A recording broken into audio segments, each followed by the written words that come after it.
Hello all welcome back to Yashaswini Vamshika cooking and tips అని మనం రెగ్యులర్గా కొన్ని పనులు చేస్తూ ఉంటామండి.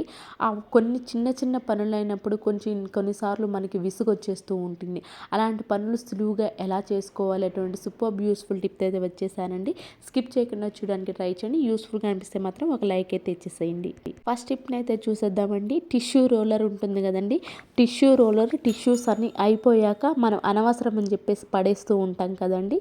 ఒక లైన్ డేట్ బాక్స్ ఏదైనా ఉంది అనుకుంటే దాన్ని కూడా ఈరోజు రెండింటిని ఎలా యూజ్ చేయాలో చూద్దామండి. రీయూజ్ అనేది సూపర్ యూస్ఫుల్ టిప్ అండి. ఇది ప్రతి ఒక్కరికి ఉపయోగపడే టిప్పు. దాన్ని లైన్ డేట్ బాక్స్ ఎంత ఉందో దానికి ఆ విధంగా మార్క్ చేసుకొని కట్ చేశానండి.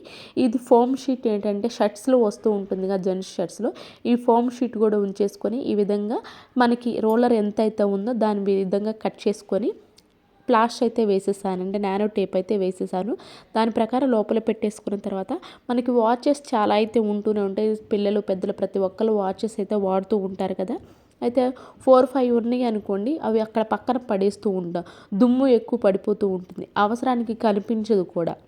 అండ్ అలానే మనకేంటి అంటే ఎక్కువ స్పేస్ కూడా ఆక్యుపై అవుతుంది. అలా కాకుండా ఈ విధంగా మనం తయారు చేసుకున్నాం అనుకోండి టిష్యూ రోల్తో, మనకు అవసరమైనప్పుడు ఈజీగా అనిపిస్తే మంచి ఆర్గనైజర్గా చూడడానికి కూడా నీట్గా అయితే ఉంటుంది. నెక్స్ట్ టిప్ వచ్చేసి నెయిల్ పాలిష్ వేసుకునేటప్పుడు ఖచ్చితంగా ఏదో ఒక టైంలో మనకేంటంటే నెయిల్ పాలిష్ కింద పడిపోతూ ఉంటుంది. అయితే వెంటనే మనం క్లీన్ చేసుకోవాలి అంటే షుగర్ ఉంటుంది కదండి, షుగర్ నెయిల్ పాలిష్ పైన వేసి కూడా క్లీన్ చేసుకోవచ్చు అండి.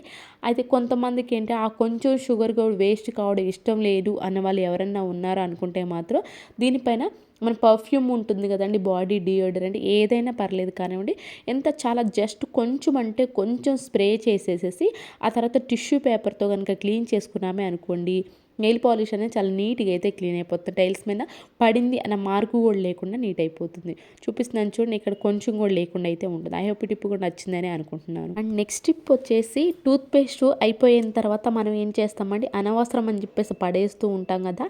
అయితే ఇప్పుడు టూత్ పేస్ట్ కవర్తో మన ఇంట్లో హోల్డర్స్ని మనం తయారు చేసుకోవటువంటి సూపర్ యూస్ఫుల్ టిప్ని అయితే తీసుకొచ్చేసానండి. అయితే ఫస్ట్ వచ్చేసేసి మనం టూత్ పేస్ట్ని కట్ చేసి ఈ విధంగా కొంచెం బ్యాక్ సైడ్ కొంచెం ఎక్కువ పొడవుగా ఉండాలి, ఫ్రంట్ సైడ్ కొంచెం తక్కువగా ఉండాలని కట్ చేసేసి వాటర్లో మొత్తం నీట్గా పేస్ట్ అనేది లేకుండా నీట్గా క్లీన్ చేసేసుకోవాలండి.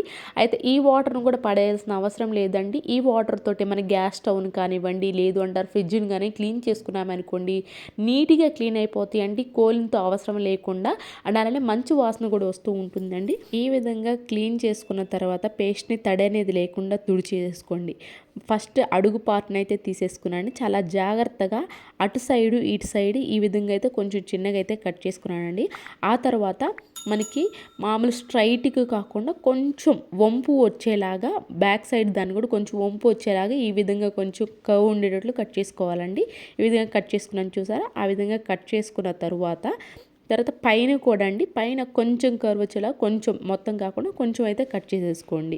సేమ్ సెకండ్ సైడ్ కూడా అదే విధంగా కట్ చేసుకున్నానండి. ఆ తర్వాత ఏంటి అని అంటే నాకు ఇక్కడ రేపర్ ఏంటంటే బర్త్డేస్కి మనం గిఫ్ట్స్ ప్యాకింగ్ రేపర్ ఉంటుంది కదా, అదైతే తీసేసుకున్నాను. మీకు ఇది కనుక అవైలబుల్లో లేదు అనుకోండి, కాటన్ క్లాత్ కొంచెం డిజైన్ ఉంటుంది, ఏదైనా పర్లేదండి, ఆ క్లాత్ అయినా తీసుకోవచ్చు మీరు. ఈ విధంగా మనం ఏదైతే పేస్ట్ కట్ చేసుకున్నామో దాని ప్రకారం మనం అయితే దీన్ని కట్ చేసుకోవాలండి. నాకు ఇక్కడ గ్లూ అనేది అవైలబుల్లో లేదు కాబట్టి మేము ఫెవిస్టిక్తో అంటించేసానండి. గ్లూతో పెట్టినా కానీ మనం క్లాత్ అనేది ఈజీగా అయితే అంటుకుపోతుంది. ఆ తర్వాత అంటించేసుకున్న తర్వాత ఈ సైడ్స్ ఆ సైడ్ కూడా సేమ్ ఈ రేపర్ ఏదైతే ఉందో దీన్ని కూడా క్లాత్ పెట్టినా కానివ్వండి, అటు సైడ్ ఇటు సైడ్ ఈ విధంగా అయితే కట్ చేసుకోవాలండి. ఆ తర్వాత కట్ చేసుకున్న తర్వాత లోపలికి ఈ విధంగా ఇటు సైడ్ ఉన్నదాన్ని ఫోల్డ్ చేసేసాను. ఎక్స్ట్రా ఏదైతే ఉందో బ్యాక్ సైడ్ దాన్నంతా కట్ చేసేసాయండి. గ్లూ పెట్టి అంటే ఇంకా బాగా నీట్గా ఉంటుంది. నాకేంటంటే ఫెవిస్టిక్ పెట్టడం పేపర్ అనేది కొంచెం వైట్గా ఉందండి. ఇక్కడ ఇది ఏంటంటే మన నెట్ ఉంటుంది కదా, నెట్ డోర్స్కి ఉంటుంది కదా, దాన్ని అయితే తీసేసుకోవాలండి. లేదు అంటారు మన చెప్పులకు కూడా సేమ్ ఇలాగే జిప్ లాక్స్ కూడా వస్తూ ఉంటుంది కదా, జిప్ ఏదైనా ఉంది అనుకోండి మీకు అవైలబుల్లో, దాన్ని అయితే లేదంటే హుక్ అయినా క్లాత్ కనుక పెట్టుకున్నారనుకోండి హుక్ అయినా కుట్టేసుకోవచ్చు అండి మీరు. ఈ విధంగా కనుక పెట్టేసుకోండి, మన హ్యాండ్ బ్యాగ్లో పెట్టేసుకోండి. చిన్న చిన్న పెన్ డ్రైవ్స్ కానివ్వండి, లేదు అంటారా చిన్న మనం కాయిన్స్ కానివ్వండి వేసుకోవాలి అనుకున్నప్పుడు దానికి స్పెషల్ బాక్స్ అనేది లేకుండా అనవసరంగా ఉన్న పేస్ట్ ఏదైనా ఉంది అనుకో ఈ విధంగా తయారు చేసుకున్నామనుకోండి, హ్యాండ్ బ్యాగ్లో చేసుకోవచ్చు. అండ్ అలానే పెన్ డ్రైవ్స్ ఏంటంటే మిస్ అయిపోతూ ఉంటాయి. అలాంటప్పుడు ఇంట్లో పెట్టుకోవాలన్నప్పుడు ఈ విధంగా తయారు చేసి పెట్టేసుకున్నామే అనుకోండి, మనకు అవసరమైనప్పుడు ఈజీగా అయితే కనిపిస్తాయి. ఐ హోప్ ఈ టిప్ అయితే నచ్చిందని అనుకుంటున్నాను. నచ్చిందా అండి మీకు? మీకు నచ్చింది అని నాకు తెలుసుకోవాలి అనుకుంటే మాత్రం ప్లీజ్ ఒక లైక్ ఇచ్చి సపోర్ట్ చేయండి. నాకు మోటివేషన్గా అయితే ఉంటుంది. అండ్ నెక్స్ట్ టిప్ వచ్చేసి టీ కప్స్ ఉంటాయి కదా, ముఖ్యంగా ఇలాంటి వైట్వి ఏంటి అని అంటే రెగ్యులర్గా టీ తాగడం వల్ల ఎంత నీట్గా రెగ్యులర్గా వాష్ చేసినా కానీ పట్టుకునే హోల్డర్ దగ్గర అండ్ అలానే లోపల అడుగున ఏంటి అంటే టీ మరకల పడి కొంచెం గారపడినట్లు అనిపిస్తూ ఉంటాయి. అలాంటి అప్పుడు టూత్ పేస్ట్ ఉంటుంది కదండి, టూత్ పేస్ట్ కొంచెం కనుక పెట్టేసి మనం స్క్రబ్బర్ లేకుండానే చేత్తోనే చాలా నీట్గా క్లీన్ చేసుకోవచ్చు అండి. ఆ టీ మరకల గార అనేది లేకుండా అయితే ఉంటుంది. ఐ హోప్ ఈ టిప్ కూడా నచ్చిందని అనుకుంటున్నాను. అండ్ నెక్స్ట్ టిప్ వచ్చేసి కాఫీ పౌడర్తో సూపర్ యూస్ఫుల్ టిప్ని అయితే తీసుకొచ్చేసానండి. కాఫీ పౌడర్ని ఒక స్పూన్ అయితే తీసేసుకున్నాను. దానిలోనే కొబ్బరి నూనె ఉంటుంది కదా, కొబ్బరి నూనెని కలుపుకుంటూ ఈ విధంగా కొబ్బరి నూనె ప్లస్ కాఫీ పౌడర్ కలుపుకుంటూ ఈ టెక్స్చర్ అయితే రావాలండి.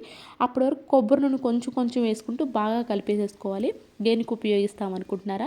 మన వుడ్ ఉంటాయి కదండి డోర్స్, అవి కొన్ని ఇయర్స్ తర్వాత ఎందుకు కొంచెం డల్ షేడ్గా అనిపిస్తూ ఉంటే ఎట్ ద సేమ్ టైం దుమ్ము ఎక్కువ పడుతూ ఉంటాయి. ప్రతిసారి మనం ఏంటి అంటే బయటికి తీసుకొచ్చే పర్సన్ పిలిపించి పాలిష్ చేసే పని లేకుండా ఎప్పుడైనా సరే ఇన్స్టెంట్గా మనకి ఏంటి అని అంటే పాలిష్ అయినట్లు ఉండాలి అనుకుంటే ముందుగా తయారు చేసుకున్నది ఏదైతే ఉందో దాన్ని పాత క్లాత్ పెట్టి మన డోర్స్ కనుక క్లీన్ చేసామనుకోండి, చూసారు ఎంత షైనింగ్ అనిపిస్తుందో. పాలిష్ పెట్టాల్సిన అవసరమే లేకుండా ఈ విధంగా కాఫీ పౌడర్తో క్లీన్ చేసుకున్నారనుకోండి డోర్స్ని, మన డోర్స్ చాలా నీట్గా అయితే ఉండే పాలిష్ పట్టినట్లయితే ఉంటాయి. ఈ టిప్ ఎవరికంటే యూస్ఫుల్గా అనిపిస్తే మాత్రం ట్రై చేయండి, మీకు ఖచ్చితంగా వర్క్ అవుతుంది. అండ్ నెక్స్ట్ టిప్ వచ్చేసి నైట్ రైస్ కనుక మిగిలిపోయింది అనుకోండి, మార్నింగే తినడానికి కొంతమంది అయితే ఇష్టపడం కదండి. అలాంటప్పుడు మనం దాన్ని పక్కన పడేయకుండా ఈ విధంగా మధ్యాహ్నం లంచ్లోకి మనం తింటూ ఉంటాం కదా, ఆ టైంలో నిమ్మకాయ రైస్ కానివ్వండి, లేదు అంటారా మిగిలిపోయిన రైస్ టమాటా రైస్ కానీ చేసుకున్నామనుకోండి, ఒక ఎక్స్ట్రా ఫ్లేవర్ రైస్ అనేది మన మధ్యాహ్నం లంచ్లో యాడ్ అయినట్లు ఉంటుందండి. అలానే మనం మధ్యాహ్నం రైస్ పోసుకుంటూ ఉంటాం కదా, నార్మల్ రైస్ కోసం వైట్ రైస్, ఆ క్వాంటిటీని కనుక తగ్గించేసి రైస్ పోసుకున్నామే అనుకోండి, నైట్ రైస్ మిగిలిపోయింది కూడా వేస్ట్ అవ్వకుండా అయితే ఉంటుంది. అండ్ అలానే మనకు కూడా నైట్ రైస్ తిన్నాము అనే ఫీలింగ్ లేకుండా అయితే మధ్యాహ్నం వేరే ఎక్స్ట్రా రైస్ ఫ్లేవర్డ్ యాడ్ అయినట్లు కూడా ఉంటుంది. ఐ హోప్ ఈ టిప్ కూడా నచ్చిందని. నచ్చితే కనుక ప్లీజ్ పక్కనే ఉన్న బెల్ సింబల్ అయితే యాక్టివేషన్లో ఉంచుకొని ఆల్ అనే బటన్ని ప్రెస్ చేయండి. నెక్స్ట్ టిప్ వచ్చేసి మనం చెప్పులు కొన్నిసార్లు ఏం చేస్తామంటే క్లీన్ చేసుకుంటూ ఉంటాం నీట్గా, అయితే ఆరబెట్టామనుకోండి ఈ విధంగా నీళ్ళన్నీ కిందకు పోవాలి అని చెప్పేసి ఇలా పడిపోతూ ఉంటాయి. అలాంటప్పుడు బట్టల క్లిప్ ఉంటుంది కదండి, రెండింటికి ఈ విధంగా కలిపి పెట్టేసుకున్నామే అనుకోండి, మనకి నీళ్ళనే కింద ఈజీగా చెప్పులు కూడా త్వరగా అయితే ఆరిపోతాయి. బాత్రూంలో ఎప్పుడైనా క్లీన్ చేసుకోవాలి చెప్పులు అన్నప్పుడు ఇబ్బందిగా ఉంటుంది కాబట్టి ముఖ్యంగా బాత్రూంలో చెప్పులకి ఈ విధంగా అయితే ట్రై చేయండి. అండ్ నెక్స్ట్ టిప్ వచ్చేసి స్టెయిన్లెస్ స్టీల్ గిన్నెలు ఉంటాయి కదా, ఆ గిన్నెలో ఏంటంటే మనకి కూర వండినా కానివ్వండి, లేదు అంటారా పోపు పెట్టినా కానివ్వండి, ఈ విధంగా అడుగును నలుపు అయితే ఉంటుంది. మన స్టీల్ స్క్రబ్బర్ పెట్టి క్లీన్ చేసామనుకోండి పాడైపోయే ఛాన్స్ ఎక్కువ ఉంటుంది. అలా కాకుండా కొంచెం ఈ విధంగా స్టెయిన్లెస్ స్టీల్ మీకు అడుగు అంటింది అనుకోండి నూనె ఉన్న ప్లేస్లో, మనకి కొంచెం టూత్ పేస్ట్ అలాగే సాల్ట్ వేసి గ్రీన్ స్క్రబ్బర్తో ఒకసారి రుద్దించాలండి, చాలా ఈజీగా అయితే క్లీన్ అయిపోతే ఆ నలుపుగా ఉంది అనే మార్క్ కూడా లేకుండా అయితే ఉంటుంది. అండ్ నెక్స్ట్ టిప్ వచ్చేసి పిల్లల్ని చదువుకోమని కూర్చోబెడుతూ ఉంటామా, రైటింగ్ ఎప్పుడు కానివ్వండి, మాకు బ్లాక్ పెన్ కావాలి బ్లూ పెన్ కావాలని ప్రతిసారి వర్క్లోంచి మధ్యలో డిస్టర్బ్ అయ్యి వెళ్తూనే ఉంటారు. అలా పిల్లలు డిస్టర్బ్ అవ్వకుండా ఉండాలి అని అనుకుంటే ఏదైనా ఎక్స్ట్రా బుక్ కనుక ఉంది అనుకోండి హోంవర్క్ చేసుకునేది కాకుండా, ఈ విధంగా దానికి యూజ్ అంత రబ్బర్ బ్యాండ్ కనుక పెట్టేసి వాళ్ళకి బ్లాక్ పెన్ను అలాగే బ్లూ పెన్ ఏ పెన్ కావాలంటే మార్కర్ కానివ్వండి అలా కనుక పెట్టేసేసాము అనుకోండి, వాళ్ళకి అవసరమైనప్పుడు ఈజీగా తీసుకోవచ్చు. వాళ్ళ మధ్యలో స్టడీ డిస్టర్బ్ అయ్యే ఛాన్స్ కూడా లేకుండా అయితే ఉంటుంది ఈ విధంగా పెన్స్ పెట్టడం వల్ల. నెక్స్ట్ టిప్ వచ్చేసి మనకి ఫస్ట్ టైం పూర్ణాలు చేస్తున్నా సరే ఎక్కువసేపు పైన క్రిస్పీగా ఉండాలి, ఎలా చేయాలో ఫస్ట్ టైం చేస్తున్న సూపర్గా అయితే వస్తాయని దానికోసం మినప్పప్పు గుళ్ళు మినప్పప్పు అయితే తీసుకొని ఒక 5 గంటల పాటు నానబెట్టేసేయాలని, తర్వాత ఇడ్లీ రవ్వని 2 గంటల పాటు నానబెట్టేసేయాలని, అలాగే బియ్యం పిండిని కూడా సేమ్ ఒకే గ్లాస్ క్వాంటిటీ అయితే తీసేసుకోవాలి. 2 గంటల పాటు బియ్యం పిండిలో కొంచెమే ఈ విధంగా వాటర్ పోసేసేయాలని, ఎక్కువ వాటర్ పోయొద్దు. దాన్ని కూడా 2 గంటల పాటు నానబెట్టేసేయాలి. తర్వాత పచ్చిశనగపప్పు ఒక గ్లాస్ పచ్చిశనగపప్పు తీసుకున్నాను, దాన్ని కూడా 1 గంట సేపు పాటు నానబెట్టేసేయాలి. మినప్పప్పు నీట్గా వాష్ చేసేసుకొని గ్రైండర్లో మాత్రం వేస్తే మీకు మంచిగా వస్తాయి అండి, పిండి ఒదుగుతుంది. గ్రైండర్లో వేసేటప్పుడు మీరు కొంచెం ఒక పావు స్పూను సాల్ట్ సాల్ట్ అలాగే షుగర్ కూడా వేసేసి ఈ విధంగా కొంచెం కొంచెం వాటర్ పోసుకుంటూ మెత్తగా గ్రైండ్ చేసుకోవాలండి. ఆ తరువాత ముందుగానే నానబెట్టేసుకున్నట్టు ఇడ్లీ రవ్వని వాటర్ అంతా తీసేసేసి దీనిలో వేసేసుకోవాలండి. తర్వాత బియ్యం పిండిని కూడా నానబెట్టేసాం కదా, దానిలోనే వేసేసుకోవాలండి. అండ్ దీనిలో వేసుకున్న తర్వాత దీనిలోనే కొంచెం అంటే కొంచెం బేకింగ్ సోడా, ఒక పావు స్పూన్ అండి బేకింగ్ సోడా కూడా వేసేసుకొని బాగా కలిపేసుకోవాలి. ఈ టైంలో మీకు ఏంటి అంటే కావాలంటే కొంతమంది సాల్ట్ కూడా వేసుకుంటారు, సాల్ట్ కూడా వేసుకోవచ్చు అండి మీరు. నేను ఇక్కడైతే బేకింగ్ సోడా వేసాను. అండ్ నెక్స్ట్ వచ్చేసి మనకి శనగపప్పు నానబెట్టేసుకున్నాను కదా, కుక్కర్లో 3 విజిల్స్ రానివ్వాలండి. 2.5 గ్లాసులు వాటర్ పోసేసి ఈ విధంగా మెత్తగా అయితే అయిపోవాలి. మీకు ఇన్ కేసు మెత్తగా అవ్వలేదు అనుకోండి, ఒకసారి పప్పు గుత్తం మెదిపేసుకోవచ్చు అండి. దాన్ని కూడా పక్కన పెట్టేసుకుందాము. ఇప్పుడు ఏంటంటే 1 గ్లాస్ బెల్లం ఏదైతే మనం క్వాంటిటీ అంతా కూడా తీసేసుకున్నామో ముందు నుంచి, అదే గ్లాస్ తోటి మనము బెల్లం కూడా ఒక కప్ అయితే తీసేసుకున్నానండి. దానిలో 3 స్పూన్లు వాటర్ పోసేసి, కొంచెం అంటే ఎక్కువ కూడా అవసరం లేదండి, ఈ విధంగా మనకు పాకం రావాలి. పాకం వచ్చిన దానిలోనే ముందుగానే మనం పచ్చిశనగపప్పు ఉడకబెట్టినవి ఉన్నాయి కదా, దీన్ని కూడా వేసేసుకోవాలి. దీనిలో కొంచెం నెయ్యి అలాగే యాలకుల పౌడర్ ఉంటుంది కదండి, ఇలాచిని కూడా దంచేసి దీనిలో వేసేసుకోవాలి.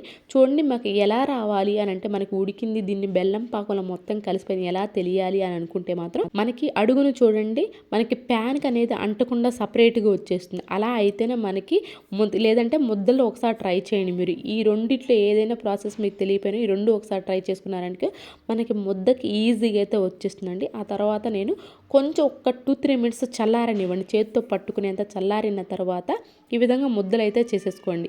తర్వాత ఈ ముందుగానే పిండి ఏదైతే ఉందో ఆ పిండిలో ఈ విధంగా ముంచేస్తూ బాగా కాగిన నూనెలో సిమ్లో పెట్టేసుకొని ఫస్ట్ బాగా కాగనివ్వండి. ఆ తర్వాత సిమ్లో పెట్టేసేసుకొని ఈ విధంగా వేసుకుంటూ దోరగా వేయించుకొని రెడ్ కలర్లోకి అయితే రావాలండి. ఆ తర్వాత ఇంకా తీసేసుకున్నామే అనుకోండి, మనకి ఒక మార్నింగ్ వండితే కొంతమందికి 1 గంటకి ఏమైపోతుందంటే మెత్తబడిపోతూ ఉంటాయి. ఈ విధమైన ప్రాసెస్లో కనుక మీరు చేశారు అనుకోండి, మీకు ఈవినింగ్ వరకైనా సరే మంచి క్రిస్పీగా ఉంటాయండి. పైన స్వీట్ ఎగ్జాక్ట్గా సరిపోతుంది. ఒకసారి ఈ టిప్పు ట్రై చేయండి. ఈ విధమైన కొలతతో మీకు ఖచ్చితంగా టేస్టీగా ఉండే పూర్ణాలనే రెడీ అయిపోతాయి. నెక్స్ట్ టిప్ వచ్చేసి ఆయిల్ బాటిల్లో ఏంటి అంటే, మనకి ఇలాంటి చిన్న క్యాప్స్ కనుక ఉంది అనుకోండి, ఆయిల్ పోయాలని మనకు చాలా ఇబ్బందిగా ఉంటుంది. ముందుగానే పేస్ట్ ఉంది కదండి, ముందు పార్ట్ ఏదైతే ఉందో దాన్ని దీనిపైన కట్ చేసి పెట్టేసుకొని ప్యాకెట్ పోసుకున్నామనుకోండి, మనకి ఒక చుక్క కూడా కింద పడకుండా ఉంటుంది. అండ్ అలానే మనకి కొన్నిసార్లు టెన్షన్ పెడుతూ ఉంటాము, మనం ఏంటంటే కింద పడిపోతున్నాం ఇలాంటి చిన్న మూతలు అలాంటి టెన్షన్ లేకుండా ఈజీగా పేస్ట్ క్యాప్ కట్ చేసి పక్కన పెట్టేసుకున్నామనుకోండి, ఎవ్రీ టైం మనం ఆయిల్ ప్యాకెట్ పోసుకున్నప్పుడు ఈజీగా వాడేసుకోవచ్చు. అండ్ అలానే లేడీస్ని చాలా వరకు ఏం చేస్తామంటే, అడుగును చుక్క కూడా వదలకుండా మనమైతే అలా వంపి పట్టేసుకుంటూనే ఉంటాం కదండి. అలా ఎక్కువసేపు మనం పట్టుకున్న చెయ్యి అయితే నొప్పి పెడితే మన పని కూడా అక్కడే ఆగిపోతుంది. అలా కాకుండా ఈ విధంగా బట్టల క్లిప్ ఉంటుంది కదండి, బట్టల క్లిప్కి డబుల్ టేప్ ప్లాస్టర్ పెట్టేసి గోడకి ఈ విధంగా అంటించేసి ఆయిల్ ప్యాకెట్ పెట్టేసామనుకోండి, క్రాస్ కనుక పెట్టేసాము అనుకోండి, మనకు ఆయిల్ అనేది అడుగున చుక్క కూడా బొట్టు కూడా మొత్తం బాటిల్ అయితే పడిపోతుందండి. ఇది అక్కడ పెట్టేసేసి మన పనులు అయితే మనమైతే ఈజీగా అయితే చేసేసుకోవచ్చు. ఐ హోప్ ఈ టిప్ అయితే నచ్చిందని అనుకుంటున్నానండి. నెక్స్ట్ టిప్ వచ్చేసి పేస్ట్ క్యాప్ ఏదైతే ఉందో దానికి డబుల్ టేప్ ప్లాస్టర్ వేసేసి మన డోర్ దగ్గర కానివ్వండి, లేదు అంటారా మెయిన్ కీ కొంచెం ఇంపార్టెంట్ది ఇంటిది కానివ్వండి, కార్ కీస్ కానీ ఏమన్నా ఉన్నాయి అనుకోండి, దీన్ని ఈ విధంగా డోర్ దగ్గర కనుక తగిలించాము అనుకోండి, అన్నిటి కీస్తో కాకుండా మనకి ఈజీగా కనిపిస్తాయి అండి. అండ్ అలానే పేస్ట్ క్యాప్ అనేది మంచి హోల్డర్ లాగా అయితే చూసారు కదా, పేస్ట్ తోటి ఎన్ని హోల్డర్స్ అయితే అయిపోయిన పేస్ట్తో తయారు చేసుకోవచ్చు. ఎవరికైనా యూస్ఫుల్ అనిపిస్తే మాత్రం ట్రై చేయండి. ఈరోజు టిప్స్ ట్రిక్స్ యూస్ఫుల్గా అనిపిస్తే మాత్రం ఈ టిప్స్ అన్ని ఒకసారి ట్రై చేయండి. ఏది మీకు బాగా నచ్చింది అనేది కామెంట్ బాక్స్లో కామెంట్ చేయండి, లైక్ చేయండి, షేర్ చేయండి, సబ్స్క్రైబ్ చేసుకోవడం మాత్రం అసలు మర్చిపోకండి. రేపటి వీడియోలో మంచి మంచి టిప్స్ మళ్ళీ మీ ముందుకు వస్తాను. అంతవరకు మీ అందరైతే హ్యాపీగా ఉన్న హార్ట్ఫుల్గా అయితే కోరుకున్నాను. Thank you so much for your watching.